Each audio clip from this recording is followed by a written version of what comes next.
تو عورت کے لیے یہ ہے کہ وہ مسجد میں اعتکاف نہ کرے۔ مسجد میں عورت کا اعتکاف کرنا مکروہ ہے۔ وہ عورت جو ہے وہ مسجد میں اعتکاف نہ کرے، بلکہ وہ کہاں اعتکاف کرے گی؟ فرمایا کہ وہ عورت جو ہے اپنے گھر میں اعتکاف کرے گی۔ گھر میں پھر کہاں اعتکاف کرے گی؟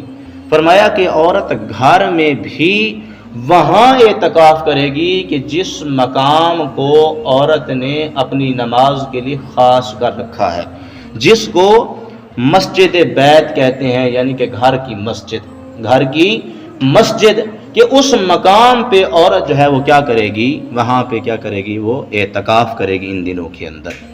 فرمایا کہ اگر گھر کے اندر مسجد بیت نہیں، عورتوں نے کوئی خاص جگہ نہیں بنائی اعتکاف کرنے کے لیے، نماز پڑھنے کے لیے، مسجد بیت ہی موجود نہیں، تو فرمایا کہ عورت جو ہے گھر میں پھر اعتکاف نہیں کر سکتی۔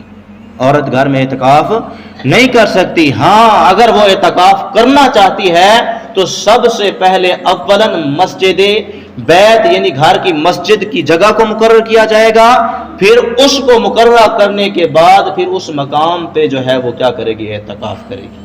اس کے علاوہ وہ اعتکاف نہیں کر سکتی، اس مقام پہ اعتکاف کرے گی، اور وہ مقام جو ہے وہ قدر گھر کے اندر جو ہے کیا ہے؟ وہ بلند ہونا چاہیے، چبوترے کی طرح کیا ہے؟ وہ تھوڑا بلند ہو، تو وہاں پہ اعتکاف کرے۔ اور مردوں کے لیے بھی یہی حکم ہے، اسی وجہ سے حدیث مبارکہ کے اندر آیا کہ مردوں کو چاہیے کہ وہ نفل نماز جو ہے، نوافل جو ہیں، وہ اپنے گھروں میں ادا کریں۔ کہاں؟ یعنی کہ یہی جو مسجد بیت کا جو کنسیپٹ ہے کہ گھر کے اندر ایک جگہ خاص جو مقرر کی جاتی ہے کہ گھر میں یہاں پہ نماز ادا کرنی ہے، تو فرمایا اسی وجہ سے کہا گیا کہ گھر کے اندر کیا کریں؟ آپ نفل نماز ادا کریں۔ تو اسی وجہ سے یہ حکم تھا۔